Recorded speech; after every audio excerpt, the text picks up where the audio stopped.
Do Torah observers truly follow the new moons and ritualistic feasts? Part 2. Besides following Jewish traditions in determining the new moon as a moon crescent instead of as a full moon as taught in Psalm chapter 81 verse 3 to 4, Torah observers also adopt Jewish traditions regarding how the feasts are celebrated rather than adhering to the instructions given in the Torah.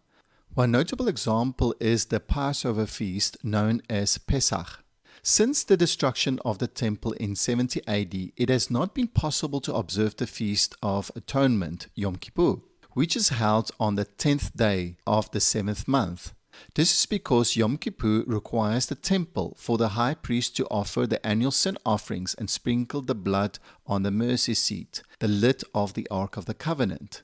In contrast, the Passover does not require the temple according to the Torah. God commanded each household to consecrate a lamb without blemish on the 10th day of the month of Abib, later called Nisan.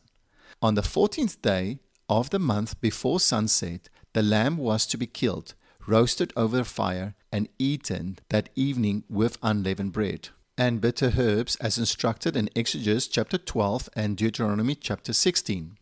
However, after the exile of the Israelites, we read in 2 Chronicles chapter 30 and chapter 35 that King Hezekiah instructed the Levites to kill the lambs on behalf of the people because the Israelites were not sanctified.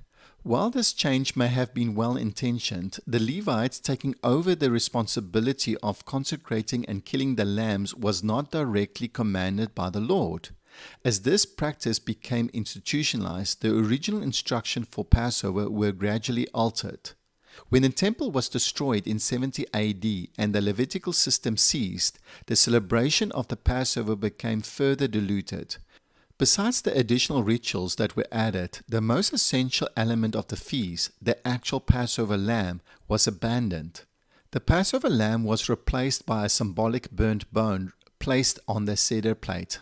This Jewish tradition by using a burnt bone instead of the consecrated lamb is also followed by Torah observers, effectively making the law of God given to Moses void.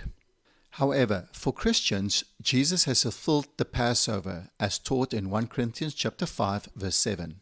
Like and subscribe for more 2-minute biblical rebuttals.